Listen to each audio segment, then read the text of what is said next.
Hello everyone.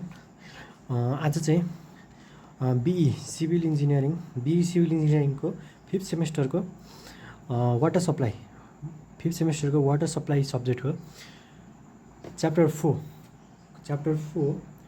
Quality of वाटरको एउटा हामी न्युमेरिकल गर्न गइरहेछौँ। न्युमेरिकल चाहिँ यहाँ यो खालको क्वेसन एउटा छ। यो क्वेसन चाहिँ कस्तो छ भन्दाखेरि हामीले क्लास 11-12मा केमिस्ट्री पढ्छौँ। त्यो केमिस्ट्री च्याप्टरको केमिस्ट्री सब्जेक्टको रिलेटेड क्वेसन हो। हामीले त्यही 11-12को केमिस्ट्रीको हाम्रो बेसिसमा हामीले यो क्वेसन सल्भ गर्न गइरहेको छौँ। क्वेसन चाहिँ यस्तो खालको छ। क्वेसन हाम्रो दिएको भनेको हाम्रो the analysis of water sample shows the following result in हाम्रो भनेको सोडियम 15 दिएको छ हाम्रो। त्यसपछि अर्को भनेको सोडियम 15 दिएको छ, पोटासियम 25 दिएको छ। त्यसपछि अर्को भनेको क्याल्सियम, म्याग्नेसियम, क्लोराइड, अनि त्यसपछि बायोकार्बोनेट, अनि अर्को भनेको सल्फेट आयन, अनि अर्को भनेको चाहिँ नाइट्रेट आयन। यति हामीलाई यति स्याम्पल दिएको छ। यो स्याम्पल मध्येमा चाहिँ हामीलाई के निकाल्नु भन्ने छ भन्दाखेरि चाहिँ हामीलाई भनेको छ calculate the total hardness and carbonate hardness and non carbonate hardness in as a CaCO3 निकाल्नु भनेको छ। अब चाहिँ हामी यहाँ के गर्छौँ भन्दाखेरि चाहिँ अब हामीले यति यहाँ हामीलाई दिएको वाटर स्याम्पलमा चाहिँ हामीले हार्डनेसको चाहिँ सुरुमा चाहिँ हार्डनेसको चाहिँ टोटल हार्डनेस निकाल्छौँ। टोटल हार्डनेस निकाल्नको लागि चाहिँ यहाँ हामीले सुरुमा हार्डनेस कुन हो यहाँ पत्ता लगाउनु पर्यो है। हामीलाई सुरुमा हार्डनेस यहाँ दिएको भनेको हाम्रो क्याल्सियम दिएको छ एउटा हार्डनेस यो दिएको छ। त्यसपछि अर्को भनेको हाम्रो म्याग्नेसियम भयो, त्यसपछि अर्को भनेको हाम्रो यो स्टोडियम, यसको चाहिँ यो दिएकै छ हो। हाम्रो एउटा क्याल्सियम भयो, अर्को म्याग्नेसियम भयो, अनि हाम्रो स्टोनियम भयो है। यति तिनवटा भयो। अब यसको लागि चाहिँ टोटल हार्डनेसको लागि चाहिँ यहाँ हामीले दिएको छौँ। टोटल हार्डनेसको लागि चाहिँ हाम्रो के दिएको छ भन्दाखेरि चाहिँ concentration of calcium into equivalent weight of CaCO3 by equivalent weight of calcium हो। यसो गरी हामीलाई चाहिँ कन्सन्ट्रेसन अफ क्याल्सियम भनेको हाम्रो यहाँ दिएकै छ। हामीलाई यहाँ दिएको छ, यहाँ माथि 10 दिएको छ, यसको भ्यालु 10 दिएको छ। अब हामीले थाहा पाउनु भनेको इक्विभ्यालेन्ट अफ CaCO3 भनेको चाहिँ हाम्रो कति हुन्छ भन्दाखेरि चाहिँ हाम्रो यसको भनेको इक्विभ्यालेन्ट अफ क्याल्सियम कार्बोनेटको यसको इक्विभ्यालेन्ट भनेको हाम्रो 50 हुन्छ है। CaCO3 को इक्विभ्यालेन्ट वेट भनेको हाम्रो यसको भनेको 50 हुन्छ है। त्यसै गरी हाम्रो इक्विभ्यालेन्ट वेट अफ क्याल्सियमको भनेको हाम्रो 20 हुन्छ, यसको भनेको 20 हुन्छ। त्यसै गरी हामीले अर्को हार्डनेस भनेको हाम्रो के छ, म्याग्नेसियम छ। म्याग्नेसियमको पनि त्यसै गरी हामीले के गरेछौँ, concentration of magnesium into equivalent weight of calcium carbonate by equivalent weight of magnesium plus अर्को हार्डनेस भनेको हाम्रो स्टोनियम छ दिएको छ हो, स्टोनियम दिएको छ यो राख्ने। त्यसै गरी अब हामीलाई यो फर्मुला लाएर निकाल्ने, यो फर्मुला लाउने। त्यसै गरी हामीलाई कन्सन्ट्रेसन अफ क्याल्सियम भनेको हाम्रो दिएको छ 10 दिएको छ क्वेसनमा। अनि त्यसपछि हाम्रो भनेको इक्विभ्यालेन्ट वेट अफ CaCO3 भनेको 50 भयो, 50 हालेको छौँ।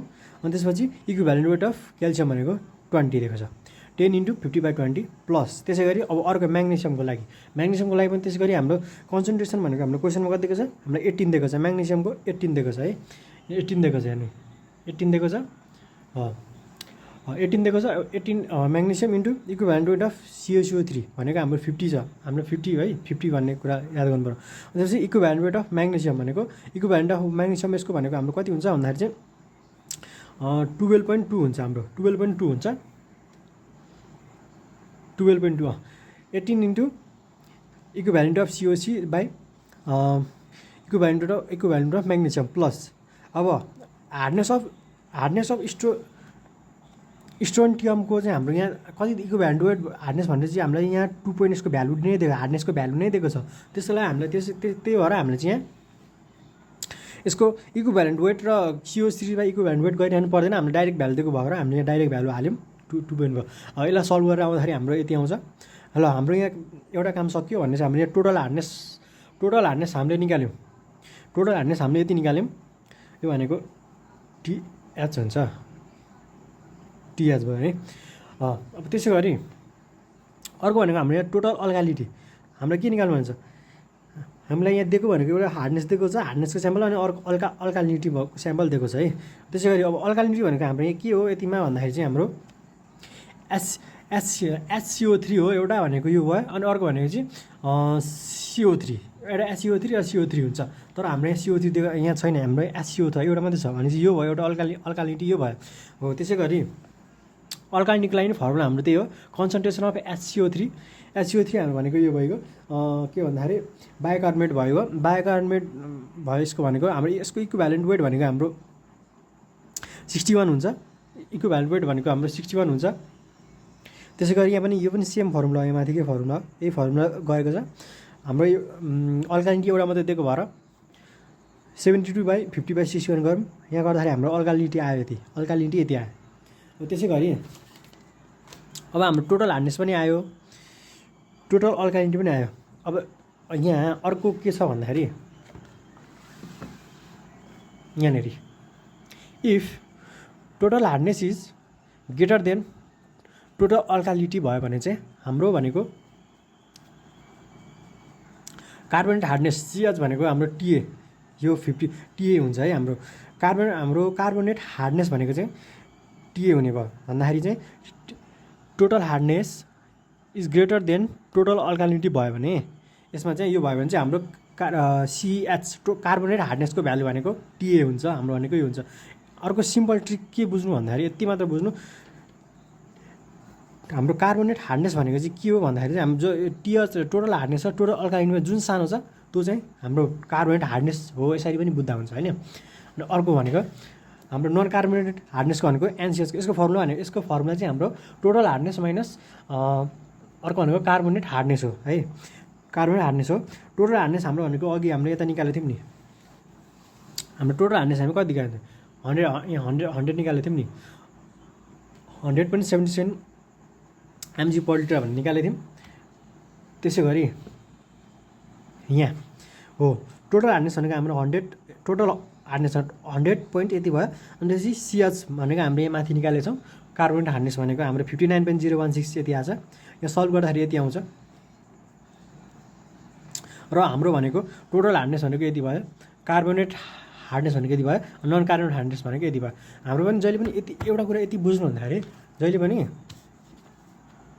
यति कुरा चाहिँ याद राख्नु, हार्डनेस भनेको चाहिँ हाम्रो बुझ्दाखेरि CAMG अर्को भनेको SR है, यो भनेको चाहिँ हार्डनेसमा पर्यो। यति याद गरौँ भने यति याद गरेपछि इनफ हुन्छ हामीलाई है हाम्रो क्वेसन गर्न चाहिँ। अब हाम्रो क्याल्सियमको भने यसको इक्विभ्यालेन्ट वेट भनेको हामीलाई थाहा नै होला 20 हुन्छ। त्यसै म्याग्नेसियमको पनि इक्विभ्यालेन्ट वेट भनेको हाम्रो कति 12.2 हुन्छ। अनि स्ट्रोटियमको भनेको चाहिँ यसको म्याग्नेसियम भनेको चाहिँ हाम्रो 43.8 हुन्छ है, यो भनेको हार्डनेसको भयो। अनि त्यसै गरी अल्कालिटीको लागि अल्कालिटीको लागि चाहिँ हाम्रो याद गर्नुपर्ने दुईवटा HCO3 एउटा भयो, अर्को भनेको CO3 हुन्छ। यो भनेको अल्कालिनिटी है हो। HCO3 को यसको हाम्रो इक्विभ्यालेन्ट वेट भनेको हाम्रो कति हुन्छ 61 हुन्छ। अर्को CO3 कार्बोनेट